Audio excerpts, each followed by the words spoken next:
Good afternoon, everybody, and welcome back to the last session of the Share Conference. I hope everyone's enjoying it.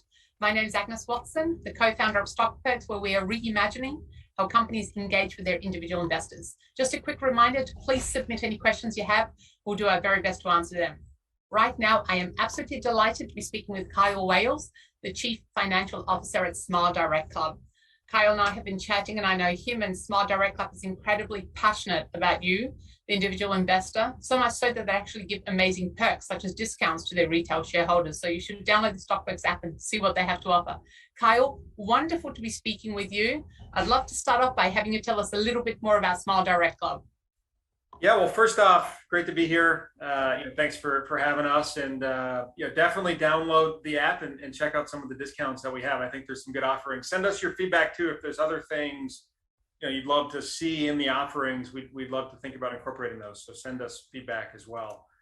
I'll keep it fairly brief on sort of a little bit about SmileDirectClub. But if you think about us at the simplest level, we're all about providing clear aligners to straighten teeth and give people a better smile.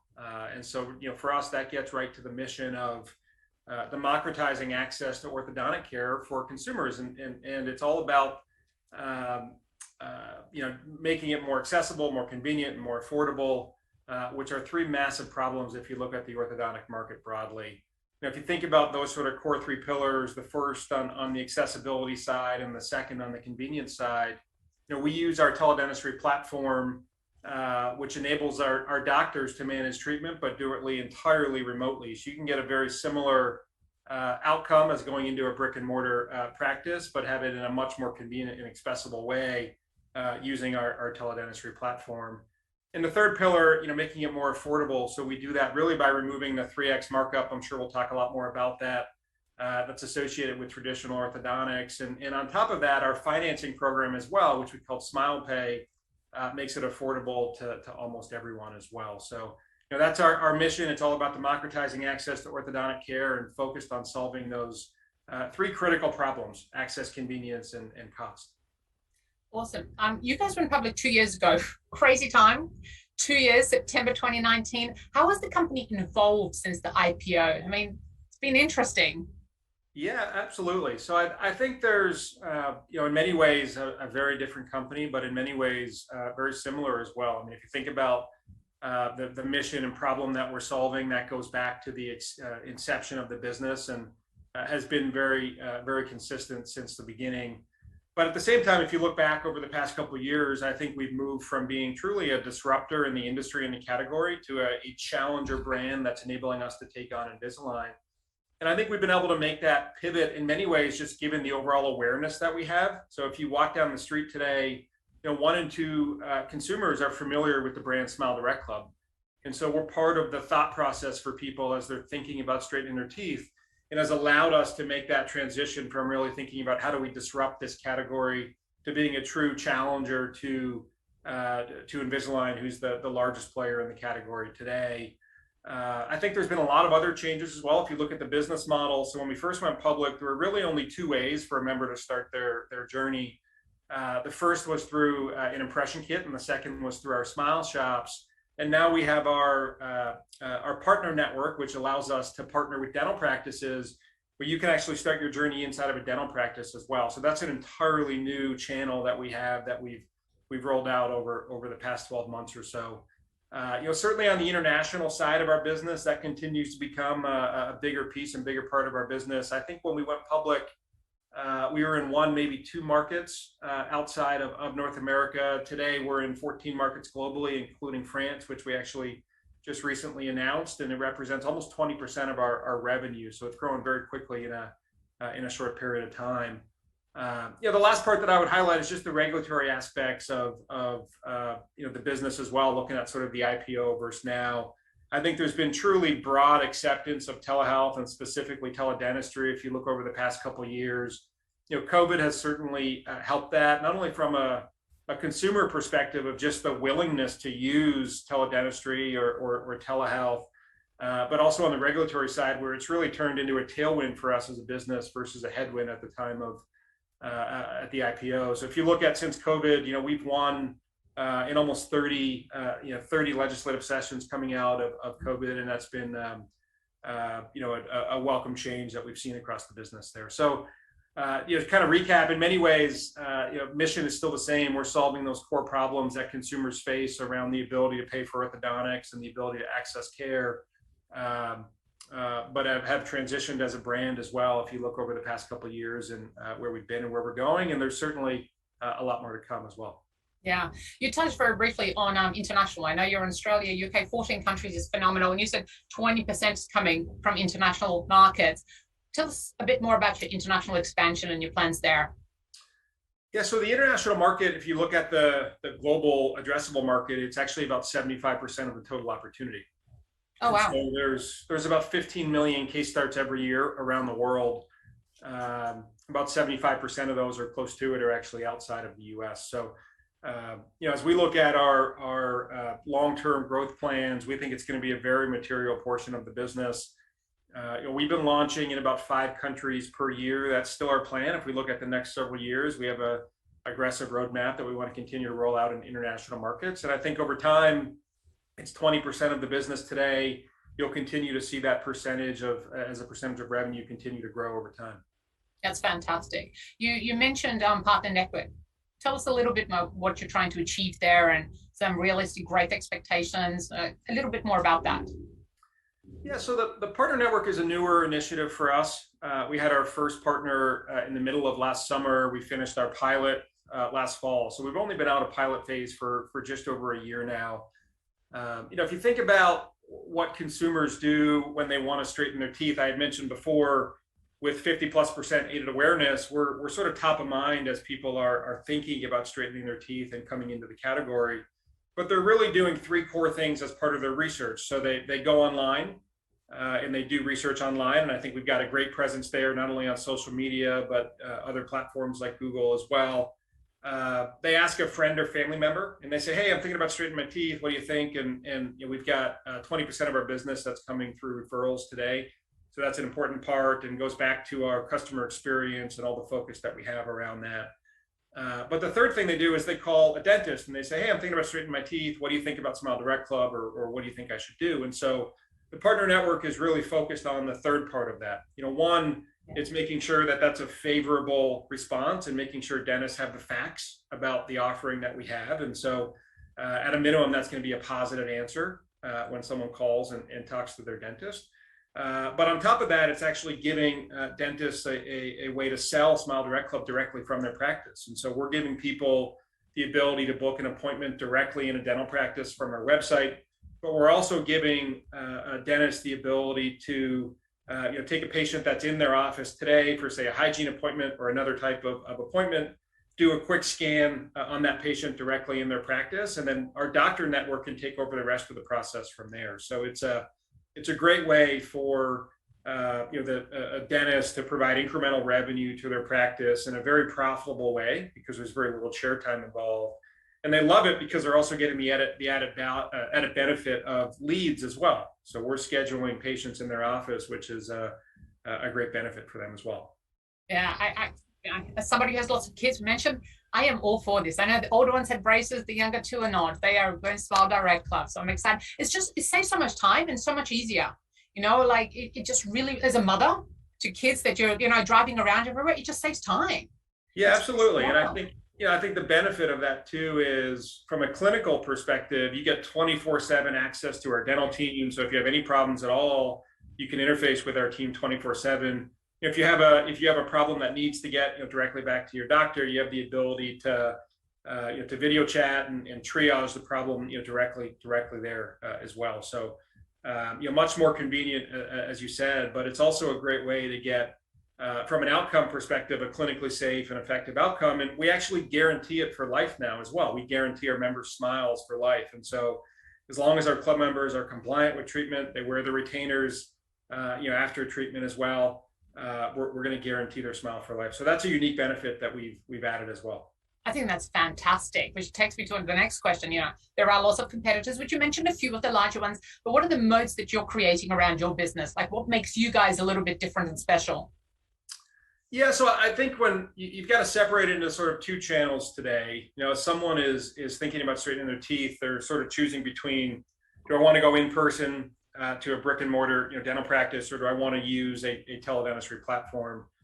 If they choose the latter today, we win the vast majority of the time. And I think if you look at the barriers that we've built there, from an aided awareness perspective, as I mentioned before, there really isn't anyone out there that compares to 50+% like we see in our business today. The next closest competitor is in the high single digits. So we've got, from a brand perspective, an incredible advantage there. But if you look at the things that we've built in the business over time to either improve the profile from a cost perspective, so continue to reduce our cost, or improve our conversion, so from everyone coming to the website, how do we optimize the number of people that are purchasing aligners? We've done a lot of things there along the way that make our offering pretty unique. So that, starting with the omni-channel presence that we have, no one has the network of smile shops or dental practices or the ability to order an impression kit that we have today at the scale and breadth that we have. Our teledentistry platform and the proprietary nature gives us the ability to continue to iterate, provide a better experience, continue to provide better clinical outcomes for our members. We have SmilePay as a captive financing program. So we used to outsource it to a third party. And what we found is our conversion was about 15 to 20% lower versus when we actually brought that back in-house. And that's just because of the nature of all the forms you have to fill out, and every touch point and form to fill is a drop-off point for a member. And so it's 100% approval. Everyone's approved. It's $250 down and $89 a month. So it's a great program, makes it affordable to almost everyone. We vertically integrated as well. And so our cost profile is in comparison to our competitors is a great advantage. But most importantly it's a much better experience because we can control every aspect along the journey and continue to iterate on that for members. So if you put all that together, it takes someone hundreds of millions of dollars and a lot of time and execution to get to where we are today. That's on the teledentistry side. I think if you look on the brick and mortar practice side, that's what we had said before, right? We've moved from a disruptor in the category to truly a challenger going after the number one player in Invisalign. And the partner network is an important component within there, where we now have dental practices that we're selling through to start to take share in that channel. Yeah, if you don't mind, there's actually a couple of questions coming in from investors, retail investors out there, and some of them are on the thread of what you've been talking to. One of them is, you stated that there's a goal of being 10,000 dental practices by the end of the year. Somebody's asking, I'd love to know how you're selling the product, how many are in the pipeline, and they've obviously been following and listening to you because you were on Meet Kevin, I think, a week or two ago, and you mentioned something that Invisalign is selling between 3 to 4 aligners a quarter. What are the expectations from these dental partners going forward? Yeah, so we certainly have ambitious goals if you look at that channel. We've got pretty robust plans on the hiring side to continue to build out our team there. And I think if you look at the channel today, that's about right. There's, call it 3 to 4, in some cases a little bit more on average. There are providers that do a lot more than that. There's some that do a lot less, but on average, say 4 a quarter. And if you were to do the math on that across 10,000 practices, which we think we have the ability to attain over time, at 4 a quarter, it's very material revenue that would drop to the bottom line for us, from a revenue perspective. So we think this can be a material portion of the business. It's truly giving consumers a third option to where they want to start their journey, and we think solving an important problem for them as well. Fantastic. There's another one here, again, back I think to the competitors one. What barriers of entry are you putting up to dentist partnerships that prevent competitors from coming in and undercutting your agreements with them? Yeah, so on the dentist side in particular, per the question, we do have that. So we have on the teledentistry side, call it a non-compete that we build into the agreement. And so that's something that we do have today. If someone does have, say an Invisalign in their practice today, that's fine. We think our offering can be complementary to their practice if they are selling Invisalign today. But keep in mind, there's only about a third of dental practices that provide any sort of clear aligners at all today. So 2/3 of the market is pretty much white space. So we think it's a massive opportunity. And when we do compete, we have a very attractive offering. Our cases today, our treatment today is applicable for about 90% of the cases out there. And so when you think about the accessibility and convenience and affordability of that, as I said before, along with the value proposition for the dentist, where it's highly profitable and we're giving them leads, we think we've got a very attractive and an attractive value prop for the dentist and the consumer there, and we compete very well. I'm a huge fan of your Smile for Life guarantee. I'm like, Yeah, finally, I'm so excited. Exactly. Another question, kind of following on to that, has the partner network been successful in this quarter? We're at the end of Q3. Have you been successful with that? Yeah, so it's going well. We're in about, as we said before, we haven't released new stats since last quarter, but in about 500 practices is what's live. We've got over 1,000 today that's in the pipeline. And so the pipeline continues to grow. We've got 500 plus that are live, and we've got pretty robust plans on the hiring side to continue to hire aggressively and expand into that channel. So like I said before, I think it'll become a material portion of the business over time. And as we continue to invest in that channel, and as it becomes a bigger part of the business, then we'll start to separate out metrics and report on that a little bit separately, like we've done with international, as a good example. Yeah. There's a question around management buyback. Has management considered doing a stock buyback? Well, we've done them in the past. Management's bought directly. I'm not sure if they meant buyback as in the company or management, but we've done them as a management team in the past. Our CEO and one of our co-founders and myself have done them in the past. And as a company, we're always looking at what's the most attractive and best use of our cash from a company perspective. As we look at it, I would say all things are on the table. We still believe with the cash that we have, investing it in the growth prospects that we see as a business is a very good return for the capital that we have. And from a management perspective, our three co-founders, CEO being one of them, own about 70% of the business today. So, everyone is very heavily invested in the long-term success of where we're going here as a business. Yeah, and somebody's asking, I think with the current market that we have, supply chain constraints. They mentioned Nike and FedEx, some of the companies that are warning about exposure to supply chain issues. Do you have any of those problems or not? Or do you have any risk that you see going forward with it? Yeah, we've seen a little bit, but nothing too major. Overall, we've managed through our supply chain pretty well. I think the one thing we have seen, less so on the supply chain side, but on the customer side, and we talked about this last quarter, is just the overall impact that inflation has had on our core demographic, right? So if you look at our core customer, it's an average household income of say $65,000 to $70,000, and so that core demographic, that customer has been hurt. Inflation is a great example as to sort of what's causing some of that pain right now. Yeah. We do think all of that is transitory and certainly does pass in time, but that is an impact that we've seen on the business and talked a lot about last quarter. Yeah. Somebody's writing a question around that you're working on some interesting technology. Is there anything you can share or talk about? We are. Nothing we can share too much about yet, but what I would say is, we disrupted a category with the business model that we came to market with, and we did that in many ways by removing the 3 times markup that's associated with orthodontics. And so if you think about it, what's happened historically is an orthodontist would buy the clear aligner product from a competitor. Mm-hmm. They would mark that up 3 times and sell it for an average of $5,000 to $8,000. We cut out that markup, right, and disrupted the industry and made it accessible and affordable for everyone. And so that was sort of the first evolution of the disruption that we've had as a business. The next evolution of that is continuing to disrupt ourselves. And so we have a lot of IP, a lot of patents that we've filed for and obtained to date.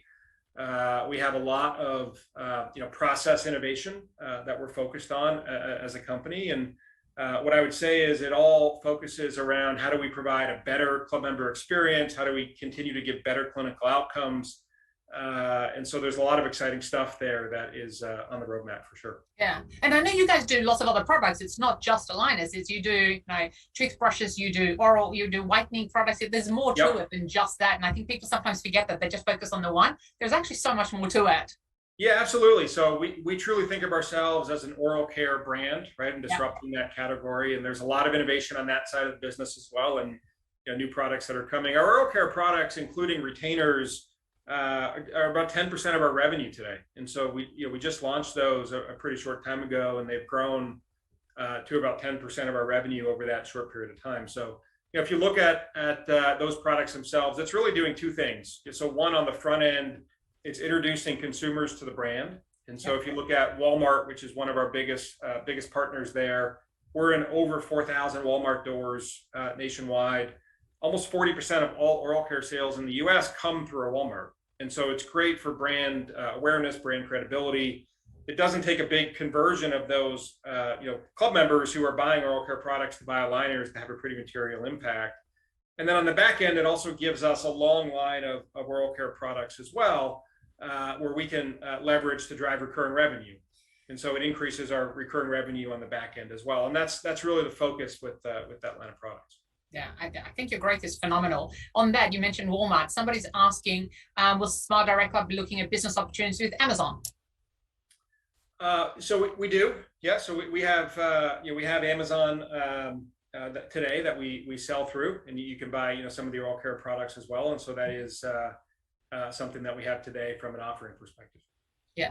There's another question around marketing. Somebody says you've got 50% awareness of the brand, which you mentioned. With such high level of awareness, do you plan on keeping your high ad spend, or do you think you're going to do something different or taper off in the coming quarters? Yeah, so it'll be a blend of both. We've outlined our longer term targets for sales and marketing as a percentage of revenue. We've outlined that to be 40 to 45% of revenue long term. That's a plan over the next 5 years that we intend to execute on. I think if you look in the near future, we've been over the past couple of quarters slightly higher than that in North America and the US market in particular. But if you look at rest of the world, we've been significantly higher than that. And that's because we're investing in our newer markets to really raise the brand awareness. So if you look at a lot of our markets outside of the US and Canada today, we don't have the same levels of aided awareness that we have within the US in particular. So it might be 30% or 35% depending on the market. And so it's ramped up very nicely. But we also have newer markets, which are lower single digits. And so we've got to continue to spend to raise the awareness that we have overall within the country. We do that for a period of a couple of years, generally before those markets turn profitable. So we've outlined that 40 to 45%. That's really a 5-year plan that we'll get there over. Awesome. Somebody's asking about your options for raising capital. Do you think you have enough liquidity for your long-term growth plans? We do. Yeah. If you look at our balance sheet today, very sufficient cash. We also have our accounts receivable as well. And so if you look at the two of those together, over $500 million in liquidity, which gives us ample liquidity we need to support the growth initiatives that we've outlined. We'll also continue to investing in things like innovation in the core business, like we talked about as well. Yeah. We're running out of time. I just wanted to add one more thing. I know you mentioned your average income of people that are using SmileDirect is in the 65, 70,000, but I also know there's some incredibly, famous people that could have done anything they wanted, but have chosen to go with the SmileDirectClub and have become investors as a result because they were so excited and thrilled with the outcome. So I think it's, everyone's getting more and more excited. You were listed 2 years ago and then a pandemic hit and you guys are just phenomenal. I'm so excited for you. And I'm so excited to see the growth and what you guys are coming up with. Well, thank you. Yeah, it's been a lot of fun. At the core, if you look at the business, it's a very mission-driven business and it makes it a ton of fun. And we, every week we call it before and after pictures. And so our head of marketing sends around pictures of people that have gone through treatment, and it's really fun and empowering just to watch the things that they say online, to look at their before pictures, look at the after pictures, and just see the impact that we have on people's lives. I mean, it's incredibly fun and empowering. And for us, that's what it's all about. It goes back to the mission and bringing access to care to as many people as we possibly can globally, and continuing to do that, into the future here. So it's exciting stuff. It's changing lives, Kyle, and making it, easy to do so. Yeah, like I said, the entire team really rallies around that mission. So it really is fun stuff. Oh, so excited. I know we're out of time, so I just want to say thank you so very much, Kyle, for your time. Everybody else, thank you for listening in. I'd like to give a special thanks to all the companies that participated in today's conference. We've had quite a few. Retail investors are a critical component of a company's shareholder base. I know that. Kyle knows that. Companies know that. And it's it's getting a lot more interesting to hear companies embrace retail shareholders and actually talk to them directly and tell this company story and why they're a great investment. And I really want to thank the companies and, of course, all the retail investors that have joined in. So you can hear directly from the companies. You can, listen and ask questions. On behalf of Stockpex ourselves, I'd love to thank our great partner, Asbury Investor Relations, as well as all the sponsors who made today possible. Open Exchange for the technology, the TD Ameritrade Network, Tag Tesla Advisory Group, and of course, Tornado, our fabulous broker. We'd also like to thank Oliver Chen from the Cowen Group for the Retail Outlook. We actually are doing another conference on November 22nd. I can't believe it's almost October, November, where we plan to have a holiday luxury theme. That's going to be a fun one as well. Kyle, thank you so much for your time. Everybody, have a wonderful, wonderful evening. SmileDirectClub, I'm really excited for you guys. You guys are doing phenomenal. I'm looking forward to keeping an eye out. Thank you. Thanks, guys. Bye.